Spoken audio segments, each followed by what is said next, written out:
오늘은 설교의 제목이 예수의 첫 번째 제자의 특징이라 이런 제목이 되겠습니다.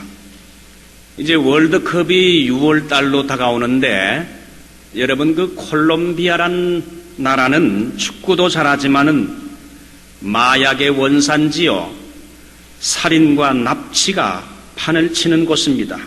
과거에 제가 어느 교회를 섬길 때에 선교사 한 분을 콜롬비아로 파송했는데 이 마약 장사하는 이런 테러범들에게 납치를 당해가지고 죽을 뻔했다가 살아나서 지금은 멕시코에 가서 선교를 하고 있습니다. 여러분 콜롬비아의 수도인 보고타에 가게 되면 세자르 카스텔라노스라는 목사가 있습니다. 이분은 지극히 평범한 목회자였지만은 잃어버린 영혼을 향한 뜨거운 전도의 열정은 있었던 사람입니다. 이분이 교회를 목회하다가 교회가 크게 부흥되지 않자 한 8년간의 갈등 끝에 목회를 포기하려고 했던 사람입니다. 그러다가 하루는 1983년 여름 휴가철을 맞이해서 대서양 해변가에서 가족들과 함께 여름 휴가 시간을 보내고 있는데 갑자기 바닷가에서 하나님의 임재가 느껴지면서 너는 어떤 교회를 목회하고 싶으냐? 꿈을 크게 꾸어라는 목소리가 그에게 들려왔습니다. 그때 목사님이 바닷가의 모래를 보니까 모래알 하나가 사람같이 보였습니다. 너는 무엇을 보느냐? 네가 나의 뜻에 순종한다면 이 모래알과 같이 많은 사람들을 너에게 붙여줄 것이다. 이 일이 있은 이후로 목사님은 하나님께서 저에게 보여주신 이 비전을 어떻게 제가 이룰 수 있겠습니까? 하나님께 기도하며 수없이 물었습니다. 하나님이 해변가에서 저에게 보여주신 이 비전을 어떻게 이룰 수 있습니까? 그러는 가운데 한날 응답이 왔는데 마태복음 9장 35절로 10장 8절을 읽는 가운데 예수님께서는 목자 없는 양떼를 추수할 비전으로 12제자 전략을 택했음을 깨닫게 해줬습니다. 예수님이 12제자를 선택해서 그 12제자를 또 양육하고 훈련시킨 것처럼 제자를 삼은 것처럼 12제자를 삼아라. 왜 13제자가 아니고 12제자인가? 그 후에 목사님은 예수님처럼 12명의 교인들을 전도하여 제자로 양육하고 훈련하는 것이 중요하구나 목표를 삼고는 먼저 자기 교회에 있는 리더 200명을 훈련시켰습니다. 그리고는 200명의 리더에게 너희들 한 사람 각자가 12명을 전도하든지 어떻게 하든지 해서 그 12명의 사람을 전도하고 또 그 사람을 계속적으로 양육하고 제자 삼아라. 이렇게 목표를 주어서 결국은 1998년 6월 달에는 24,000개의 셀교회를 가진 세계 최대의 셀교회가 됐어요. 어떤 사람이 그 교회를 찾아가기 위해서 택시를 탔는데 그 교회에 많은 사람이 들어가니까 아니 어떻게 이렇게 많은 사람이 저 교회로 들어갑니까? 물었더니 그 택시기사는 원래 믿음이 없지만은 저 교회 가게 되면 사람이 변하거든요. 우리 나성서북교에 오게 되면 사람이 변하는 교회가 되기를 바랍니다. 저 교회 가게 되면 사람이 변합니다. 그 교회 목사님은 교인들에게 12명을 전도하고 전도한 그 12명을 성숙한 그리스도의 제자로 훈련시키는 이 목표를 주어서 결국은 콜롬비아라는 그 국가가 이 교회를 통하여 변화되게 됐다는 겁니다. 오늘 여기 성경 본문을 보면 예수님이 공생의 사역을 시작할 때에 제일 먼저 한 일이 뭘까요? 예수님이 공생의 사역을 하면서 제일 먼저 한 일은 물론 세례받고 성령으로 세례받는 거지만 제일 먼저 사실 한 사역은 12명의 제자를 부르시고 제자 삼는 사역이었어요. 사람을 선택해서 그 사람에게 시간과 정성과 열정을 집중하고 또한 그들을 계속적으로 훈련시켜서 앞으로 예수님이 이제 하늘로 승천한 후에 그 사역을 계승할 12명의 제자를 주님은 선택해서 집중해서 훈련을 시키셨다는 겁니다. 유대교에서는 학생이 선생의 제자가 되려면 학생이 그 훌륭한 선생을 찾아가서 마스터, 내가 선생님의 제자가 되고 싶은데 허락해 주시기 바랍니다.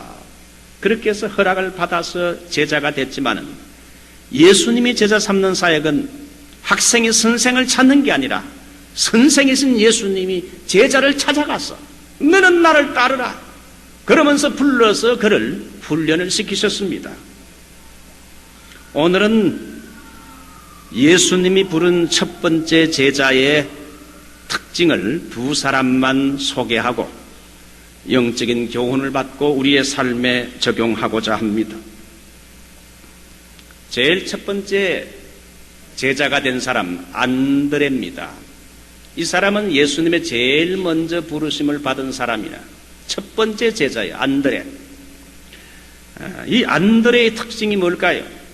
브릿지 빌더로서 이 다리 놓는 역할을 잘 하는 사람, 중계를 잘 하는 제자였다는 겁니다. 여러분, 안드레처럼 브릿지 다리 역할, 사람을 그리스도께로 인도하는 이 다리 역할을 잘하는 이런 제자가 되길 바랍니다. 여러분, 안드레는 처음부터 예수님의 제자가 된 사람이 아닙니다. 원래는 세례 요한의 제자였어요. 요단강에서 열정적으로 외치는 세례 요한의 설교를 듣고 그가 감동을 받아서 그 설교에 매혹되어서 세례 요한의 제자가 된 사람인데, 하루는 자기의 선생이신 세례 요한이 예수님을 향하여 메시아로 소개하면서 세상 죄를 지고 오는 하나님의 어린 양을 보라, 그리고 그 다음 날도 하나님의 어린 양을 보라 하면서 예수님을 메시아로 소개하게 될 때에 그는 예수님에 대한 호기심이 생겨가지고 랍비 어디 계십니까? 예수님 어디에 묵고 계십니까? 물었어요. 그래서 예수님이 계신 그곳에 가서 이제 하룻밤 주님과 함께 이제 밤을 지새우며 교제하는 시간을 가졌어요. 예수님과 하룻밤 대화에서 어떤 일이 일어났습니까? 안드레의 가슴이 벅차오르게 되고 그가 이제는 세례 요한의 제자에서 예수님의 제자가 되게 되는데, 그가 예수님을 만나고 주님과 교제하는 동안에 이분이 바로 구약에서 예언되어 준 메시아인 걸 얼굴과 얼굴을 대면하여 눈으로 확인하면서 유대 역사 4,000년 동안 기다리던 메시아가 바로 이분이구나. 많은 이런 감동과 은혜를 받게 됐습니다. 여러분, 안드레는 원래 성격적으로 차분하고 조용한 성격의 사람입니다. 이 안드레는 예수님과 하루 정도의 시간을 교제를 하면서 메시아를 만나고 나서 너무 가슴이 벅차서 견딜 수가 없었어요. 그래서 자기 형 시몬에게 찾아가서 내가 만난 예수님에 대한 내용을 간증으로 이렇게 증거했습니다. 우리 그리스도인들은 누구나 내가 만난 하나님에 대한 간증거리가 있어야 됩니다. 여러분들은 같은 그리스도인들 만날 때나 아니면 불신자를 만날 때에 내가 만난 그리스도에 대해서 말할 수 있는 간증이 있습니까? 그래서 이 안드레는 주님을 만나고 나서 주님과 교제하고 나서 자기 형 시몬에게 찾아가서 자기가 만난 예수님에 대한 간증을 이야기를 쭉 하면서 내가 만난 이 예수님 한번 만나보지 않을래? 그래서 자기의 가장 가까운 형인 시몬에게 그 예수님을 소개하면서 예수님께로 한번 가보자고 해서 예수님을 데리고 온 사람이에요. 오늘 안드레의 특징이 세 가지가 나옵니다. 제일 첫 번째, 내가 만난 예수님을 남에게 간증으로 전도한 사람입니다. 여러분, 전도란 건 성경을 많이 알아야 전도할 수 있는 그렇게 복잡한 게 아닙니다. 어려운 것도 아니에요. 내가 만난 예수님, 내가 믿기 전에는 이랬는데 내가 이렇게 해서 믿게 되고 믿은 후에 달라진 내 자신, 내가 만난 예수님, 나의 삶을 변화시키신 이 좋으신 예수님을 남에게 그냥 이렇게 전하면 됩니다. 고함질 필요도 없어요. 조용히 전하면 돼요. 두 번째, 이 안대를 통해 배우는 특징은 전도는 가장 가까운 사람부터 시작하는 겁니다. 그는 가장 가까운 형제인 시몬을 먼저 주님께로 인도했습니다. 가장 가까운 가족, 친구, 이웃들로부터 전도해야 됨을 이 안드레는 우리에게 교훈해 줍니다. 세 번째, 안드레는 조용히 다리 놓는 역할을 잘했습니다. 여러분, 다리의 역할이 뭡니까? 한쪽과 다른 한쪽을 연결시키는 겁니다. 예수님을 모르는 사람을 이제 예수님께로 연결시키는 일을, 이 다리 역할을 이 안드레가 잘했습니다. 그래서 안드레는 자기 형 시몬 베드로를 예수님께 연결시켜 주었습니다. 여러분, 자기 형 시몬 베드로가 나중에 어떻게 됐습니까? 나중에 그는 유명한 설교자가 되어 3,000명, 5,000명을 전도하는 초대교회 위대한 지도자가 되었습니다. 사실 안드레는 자기 형만큼 큰 재능이나 어떤 리더십이나 카리스마도 없고 조용하고 차분한 사람인데 특별히 내세울 만한 것이 없는 사람이 안드레인데, 그는 베드로처럼 설교를 잘하는 것도 아니고 그는 5,000명을 구원할 만한 그런 능력도 없습니다.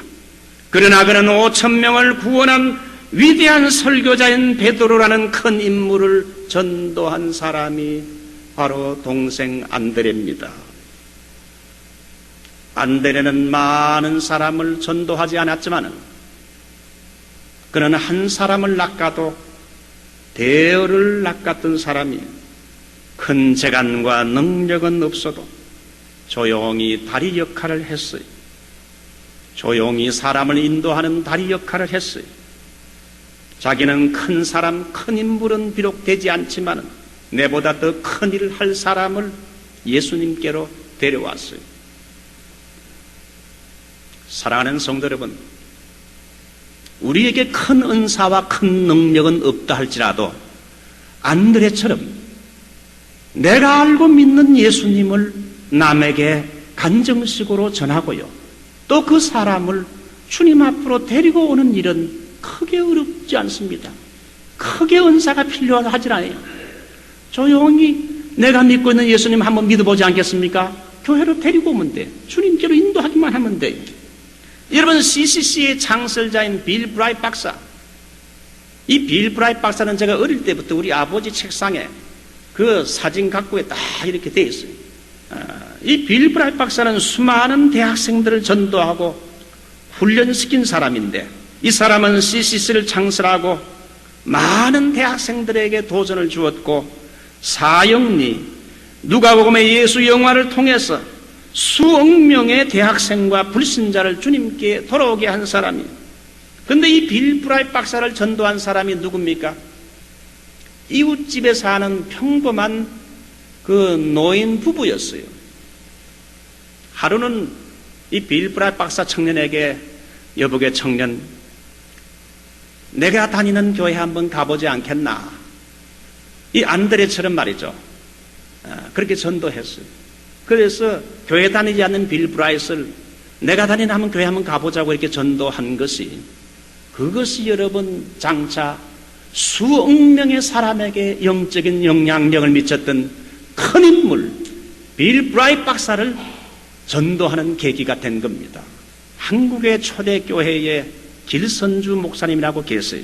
이분은 1907년 성령부흥운동을 일으키고 한국교회 초대 지도자요, 목사요, 부흥사였습니다. 그런데 이 길선주 목사를 전도한 사람이 누군 줄 아십니까? 김종섭이라는 29살 난 청년입니다. 이분은 제 어머니의 할아버지가 됐어요. 저로 말하면 저에게는 외정조 할아버지가 됐어요.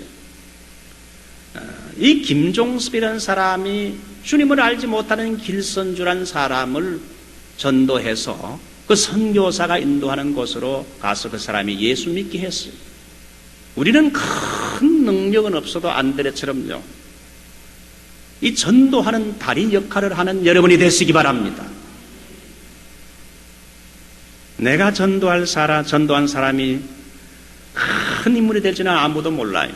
우리 서부교회는 여러분, 우리 안드레 같이 말이죠, 이 브릿지, 이 다리 역할을 하는 사람, 아직도 우리 주변에 주님을 알지 못하고 방황하고 여러분 불신앙 가운데 사람이 많잖아요. 그런 사람을 여러분 주님 앞으로 인도하는 브릿지가 됐어요. 한 가지 더 소개합니다.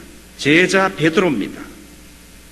이 제자 베드로의 특징은 현재보다 미래의 가능성을 가진 사람입니다.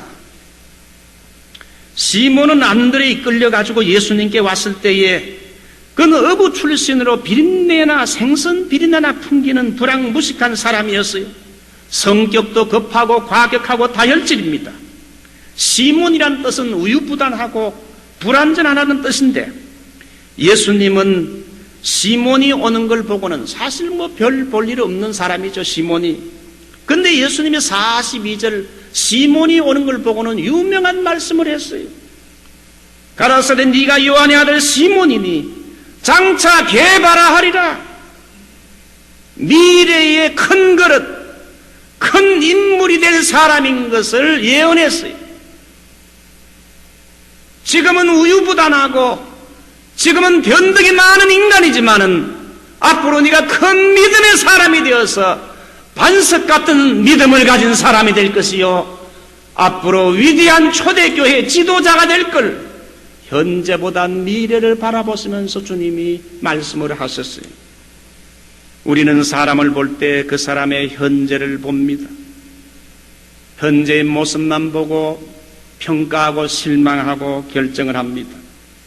그 사람 안에 있는 잠재 능력, 그 안에 있는 미래의 영광을 별로 상상하지 않습니다. 여러분, 제자 삼는 사역은 그 사람의 현재의 모습보다 이분이 앞으로 변화될 수 있는 가능성, 앞으로 미래의 가능성을 보고 여러분 제자를 삼는 것입니다. 예수님은 베드로를 보는 눈이 달랐어요. 이 사람은 앞으로 나를 위해서, 하나님 나라를 위해서 큰 일을 할 큰 인물이 될 사람이라 하는 말입니다. 지금은 우유부단한 성격을 가지고 있지만은 앞으로 이 사람은 페트라 반석 같은 든든한 믿음의 사람이 될 것이다. 지금 나는 보잘것없이 보이지만은 앞으로 변화될 모습의 베드로를 바라보면서 우리 예수님은 그를 축복했어요. 너는 나를 따르라. 내가 너로 사람 낚는 어부가 되게 하리라. 그의 인생을 바꾸어 주었습니다. 여러분, 그 바울은 보면 1:1 전도를 잘했던 사람이지만 베드로는 어부 출신이기 때문에 투망식 전도를 해서 한번 그가 복음의 그물을 던지면 수백 명, 수천 명, 3,000명, 5,000명까지 베드로의 복음의 그물에 걸려가지고 주님 앞으로 돌아오게 됐어요. 예수님은 베드로를 보실 때 지금은 보잘것없고 생선 비린내나 풍기는 불황무식한 세상 말로 별 볼 일 없는 존재지만 앞으로 네가 주님을 위해 큰 일을 하게 될 것이다. 미래의 큰 가능성을 내다보시고 그를 제자로 삼았어요. 프랑스의 작가인 앙드레 지드는 청소년 때 학교 성적이 엉망이었다고 합니다. 거짓말 잘하고 속임수에 능한 소년이었고 공부하기 싫어서 아픈 척 꾀병을 부리면서 3일 동안이나 학교를 가지 않았습니다. 그래서 그는 도저히 비전이 보이지 않는 열등한 학생에 불과했는데 한 번은 학교에서 선생님이 학생들에게 각자 시를 낭송케 했는데 다른 학생들은 평범하게 시를 읽는데 이 앙드레 지드는 감정을 한껏 실어가지고 멋지게 시를 낭송하자 선생님이 많은 학생들 앞에서 이 앙드레 지드를 칭찬해 줬어요. 너는 아주 훌륭한 작가가 될 소질이 있다. 늘 못한다고 꾸지람만 듣고 있던 이 소년이 오래간만에 선생에게 칭찬을 받게 되면서 앙드레 지드는 선생의 한 말, 너는 앞으로 훌륭한 작가가 될 소질이 있어. 이 칭찬말 한마디에 그는 꿈을 키우게 됐고 나중에 프랑스에서 유명한 작가가 됐습니다. 칭찬말 한마디가 그의 인생을 바꾸게 된 겁니다. 여러분, 우리는 사람의 약점을 자꾸 말하는 것보다 그 사람의 장점을 칭찬하고 격려해 주는 게 좋아요. 우리가 아이들을 키울 때도 너는 이것도 못하고 저것도 못하고 못하는 것만 말하지 말고 그 아이의 잘할 수 있는 것, 앞으로 잘할 수 있는 가능성 있는 것, 너는 앞으로 위대한 이 방면에 큰 인물이 될 수 있다, 이렇게 칭찬해 주는 게 좋다 이겁니다. 여러분, 사람을 쓰는 데는 두 가지가 있어요. 첫 번째는 장점이 있는 사람을 쓰는 방법과 두 번째는 단점이 없는 사람을 쓰는 방법. 장점이 있는 사람을 쓰는 방법과 단점이 없는 사람을 쓰는 방법이 있는데 어느 것이 좋은 방법입니까? 장점이 있는 사람을 쓸 경우에는 최고의 인재를 최고의 자리에 앉히고 최고의 결과를 뽑아낼 가능성이 있지만은 단점이 없는 사람을 좋게 생각해 쓴다면 대개 2류나 3류의 사람을 최고의 자리에 앉히게 되는 결과를 빚게 된다는 겁니다. 이야기 하나고 마치죠.